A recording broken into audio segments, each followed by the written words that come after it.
So ap gade la, se pa chans liye, se kompetans. Le ou étudiant vin do koto, depi l zou se nan DPS liye, pa di se chans la pou. Sa se kompetans li jwen an dan DPS. Ou ka remake, étudiant kare la jnou yo ap apran fe piyes. Nan tout opsyon yo net, nou pran tan nou pou nou apran étudiant nou yo.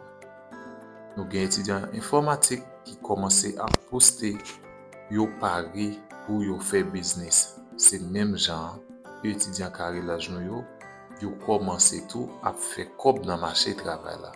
Ou gen tout plas pou nan DPS pou vin apran profesyon pou la. Le yon étudiant vin nan DPS ou vin apran pose céramik, nou parcours il faut poser ben céramik. Ou supposé apprendre qu'on fait pièce, après ça, ou capable d'entrer dans poser grain céramique là.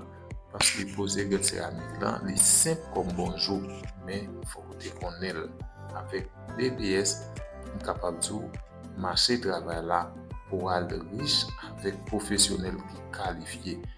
Nous passer inscrit jeudi amen parce que nous avons une session qui pourra commencer très bientôt. Vin assurer place pour là dans DPS pour capable devenir un professionnel qui qualifié dans le marché travail là. Nous connaît là, relais dans numéro de téléphone ça ou est passé en bas écran.